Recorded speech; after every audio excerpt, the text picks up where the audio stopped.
অনুষ্ঠান করি, প্রোগ্রাম করি, এই যে সভাপতি সেক্রেটারি, এগুলো আসলে কোনো বিষয় না। এটা হলো একেবারেই বিশুদ্ধ বন্ধু সংগঠন। আমরা একসাথে আছি, আমরা একসাথে থাকবো। আর যে প্রোগ্রামগুলো এগুলোতে একটা মানে শখের মধ্যে সবার সহযোগিতায় হয়ে যায়, কোনো না কোনোভাবে হয়, এবং আশা করি ভবিষ্যতে গুলোও হবে। সেখানে মানে সবার সহযোগিতা, যেমন আমি যখন গতবার আমাকে বললো তখন আমি নজরুলার মনে করেছিলাম যে তোমরা যদি সহযোগিতা করো তাহলে আমাকে এখানে কাউনালি দিও না, এটা আমার একার পক্ষে সম্ভব না। আজকেও আমি এখানে দাঁড়িয়ে বলছি যে এদের সহযোগিতা যদি না থাকে তাহলে এই আমাকে এই আবার এই দায়িত্বটা দেওয়া মানে কোনো কোনো কারণ কোনো কাজই হবে না, কারণ আমি একা এখানে কিছুই করি না। যা করেছে এটা সবাই, সবার সমবেত চেষ্টা, আর বিশেষ করে এই কয়েকজনের চেষ্টা। এটা বলার অপেক্ষা রাখে না। এই যে এই বলে গেছেন, কাজ করে গেছেন নিভৃতভাবে। আর তার রিসেন্ট যে ঘটনাটি, এটা আমাকে খুবই আহত করেছে। কারণ ওর সাথে যখন আমি কথা বলছি ফোনে, আমি ওর গলার স্বর শুনে বুঝছি যে ও অসুস্থ।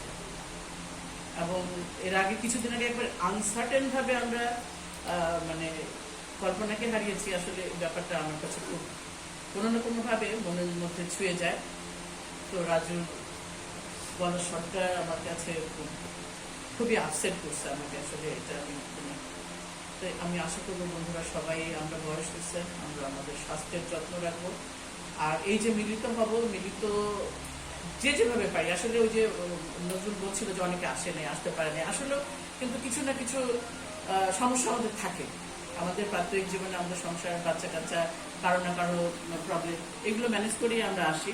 একটু আন্তরিকভাবে যদি আমরা আন্তরিক হই, যদি মনে করি যে আমি আসবো, হ্যাঁ, কোনো না কোনোভাবে ম্যানেজ করি, তো আমরা জীবনের অনেক কিছু অ্যাডজাস্ট করি, তাহলে মধ্যে আশা হয়। আর শিবা বলতেছিল যে আমাদের যে মানে আনন্দ বা শক্তির যে জায়গাগুলো কোথায়, এই যে এইটুকু যে আমরা আসছি, কথা বলছি, একটু হাই করছি, ক্লাবে গেলাম, যে টিএসসিতে গেলাম, ওগুলো তো টিএসসিতে আমাদের ওই যে সূত্র ধরে আমরা আজকে এখানে, ওই 5-4 বছর আমরা বিশ্ববিদ্যালয়ে পড়েছি।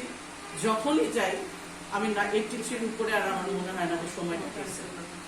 জাকিয়ার সাথে যখন ঘুরছিলাম, জাকিয়াকে বলছিলাম যে জাকিয়া দেখো 33 বছর পার হয়ে গেছে আমরা মানে বিশ্ববিদ্যালয়